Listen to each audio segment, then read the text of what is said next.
జగన్ సర్కార్ నిర్వాహకం విద్యార్థుల పాలిట శాపంగా మారింది. విద్యా దీవెన నిధులు చెల్లించకుండా పెండింగ్ లో పెట్టడంతో విద్యార్థులకు సర్టిఫికేట్లు ఇచ్చేందుకు కళాశాలలు నిరాకరించాయి. రాష్ట్ర వ్యాప్తంగా ఇలా సర్టిఫికేట్లు నిలుపుదల చేసిన విద్యార్థులు 8 లక్షల మంది ఉన్నారంటే జగన్ సర్కారు విద్యార్థులకు ఏ స్థాయిలో ద్రోహం చేసిందో అర్థమవుతోంది. దీంతో ఈ పరిస్థితిని చక్కదిద్దేందుకు మంత్రి లోకేష్ అధికారుల్ని ఆరా తీశారు. త్వరలోనే ఈ సమస్యను పరిష్కరించేందుకు కళాశాల యాజమాన్యాలతో ఓ సమావేశాన్ని నిర్వహించాలని లోకేష్ నిర్ణయించారు.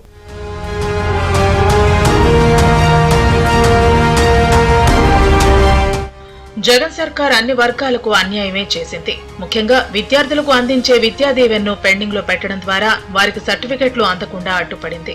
రాష్ట్ర వ్యాప్తంగా విద్యా దీవెన నిధులు 3,500 కోట్లు పెండింగ్ లో పెట్టడంతో 8 లక్షల మంది విద్యార్థులకు సర్టిఫికెట్లు రాని పరిస్థితి నెలకొంది. దీంతో వారంతా ఆందోళన చెందడంతో మంత్రి లోకేష్ చొరవ తీసుకున్నారు.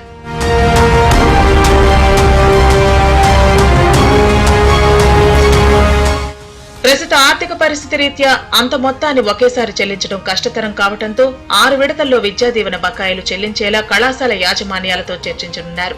దీనికి సంబంధించి కీలక సమావేశాన్ని రాష్ట్ర వ్యాప్తంగా ఉన్న ఆయా కళాశాల యాజమాన్యాలతో మంత్రి లోకేష్ నిర్వహించనున్నారు.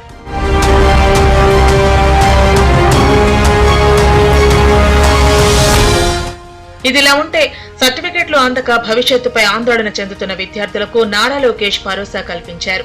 త్వరలోనే కళాశాల యాజమాన్యాలతో మాట్లాడి ఒకేసారి సర్టిఫికెట్లు రాక భవిష్యత్తుపై ఆందోళన చెందుతున్న విద్యార్థులందరికీ సర్టిఫికెట్లు ఇప్పించేందుకు ప్రయత్నం చేస్తున్నారు. దీనిలో భాగంగా బకాయిలను 6 విడతల్లో చెల్లిస్తామని కళాశాల యాజమాన్యాలకు లోకేష్ హామీ ఇవ్వనున్నారు.